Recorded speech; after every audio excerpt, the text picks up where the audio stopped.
అలాగే పిల్లలకి పెద్దలకి కూడా మీకు మెడిటేషన్ హాల్ని దగ్గరగా 1,00,00,000 రూపాయలతో పట్టే సెంట్రల్ ఏసీలో కట్టించుకున్నాను.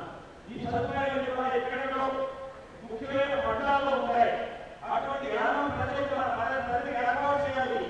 గ్రామంలో లేదు చేయాలని ఉద్దేశంతో నేను అనేక కార్యక్రమాలను కూడా తీసుకోవడం జరిగింది. రాబోయే రోజుల్లో ఇంకా కార్యక్రమాలన్నీ కూడా తీసుకున్నాము.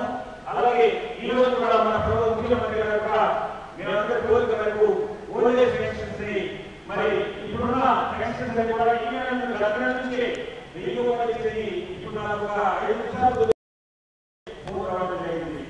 ఏ ఒక్క కూడా యానంలో జరుగుతున్న ఏ ఒక్క కార్యక్రమాన్ని కూడా అశ్రద్ధగా చేస్తారని అలాగే మరి మన గవర్నర్ గారికి కూడా మన చీఫ్ సెక్రటరీ కూడా కొన్ని విషయాన్ని మీ మన యానం విషయాన్ని మీరు దృష్టికి తీసుకెళ్తున్నాను.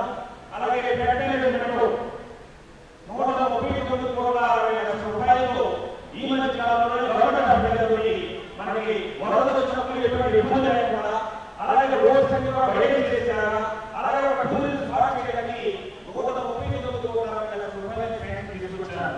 దాంట్లో 105 కోట్లు గవర్నమెంట్ అభ్యర్థుల నుంచి మరి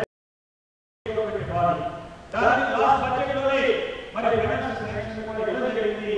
కానీ ఇప్పుడు ఈ బడ్జెట్ లో మీరు దాన్ని ఇంక్లూడ్ చేసేసరికి స్టేట్ షేర్ 25% ఇవ్వాల్సిందిగా మీకు జ్ఞాన పద్ధతుల్లో ప్రజాప్రతినిధులను కోరుతున్నాను. అలాగే జ్ఞానాన్ని సాగానికి మంచి కోసం అనేక సంవత్సరాలుగా యానం ప్రజలు ఇబ్బందులు పడుతుంది. మరి యానం రెవల్యూషన్ జ్ఞానాన్ని గత సంవత్సరం జూన్ 6వ తారీఖున 2010 జూన్ 6వ తారీఖున మరి మీరు ఈ చేతుల్లో శంకుస్థాపన చేయడం జరిగింది. ఈ రోజు 80% వరకంతా కూడా మంచి అయింది.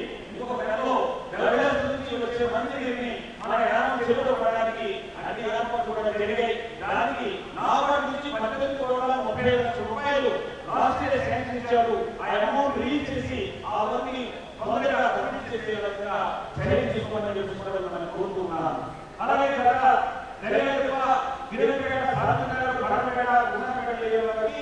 ఈ టౌన్ వాటర్ వెళ్ళడానికి హైలైన్ కూడా కంటిన్యూ చేయమని చెప్పి కూడా కోరడం జరిగింది. గవర్నర్ గారు కూడా దానికి ఎస్ఎన్ చెప్పారు. దానికి డెసిషన్ ఇచ్చి ఆ పనిని కూడా ఏ లెవెల్లో కంటిన్యూ చేయవలసిందిగా ఈ సభ ముందుగా మనం చేసుకుంటున్నాం. ఇంకా చూసినట్లయితే డాక్టర్